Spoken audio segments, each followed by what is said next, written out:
পানি যেন এই কিশোরের ঘরবাড়ি। দিনের পর দিন, এমনকি টানা এক সপ্তাহ পুকুরের পানিতে ভেসে দিন রাত কাটিয়ে দেয় সে। স্থানীয়দের কাছে পরিচিতি মিলেছে পানি মানব হিসেবে। বলছিলাম বিশেষ চাহিদা সম্পন্ন 17 বছরের কিশোর ইকবাল শেখের কথা। পশ্চিমবঙ্গের মুর্শিদাবাদ জেলার বেলডাঙ্গার ফরাসপাড়ায় বসবাস তার।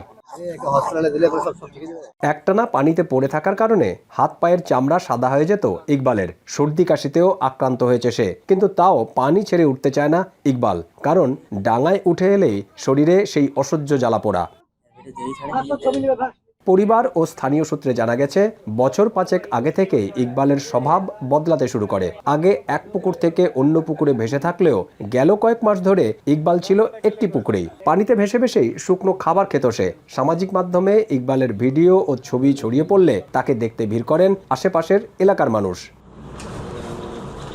স্বামীর মৃত্যুর পর অসুস্থ সন্তানের দেখাশোনা করতেন মা কামিরন বিবি। পেশা বিড়ি বাঁধা। মানসিক হাসপাতালে নিয়েও ছেলেকে সুস্থ করতে পারেননি এই হতভাগ্য মা। আর উন্নত চিকিৎসার আশাও বাদ দিতে হয়েছে কেবল অর্থের অভাবে। কিন্তু শেষ পর্যন্ত ভাগ্য নিরাশ করেনি তাকে। ইকবালের চিকিৎসার জন্য এগিয়ে এসেছে মুম্বাইয়ের বেসরকারি হাসপাতাল রিলায়েন্স। সরকার ওকে যেন কিছু দেয়, বেকার কিছু তো খেতে করে না। আমি বিড়িবাদী বাপও নাই, ছোট ভাই ইনকামের মানুষ নাই, ওকে যেন কিছু সাহায্য করে সরকার। সামাজিক মাধ্যমের সুবাদে ইকবালের খোঁজ পায় রিলায়েন্স হাসপাতাল কর্তৃপক্ষ। গেল শুক্রবার পরিবারের সাথে যোগাযোগের পরই শনিবার এয়ার অ্যাম্বুলেন্স করে তাকে নিয়ে যাওয়া হয়েছে মুম্বাইতে। ইকবালের চিকিৎসার সব খরচ বহনের প্রতিশ্রুতি দিয়েছে রিলায়েন্স কর্তৃপক্ষ।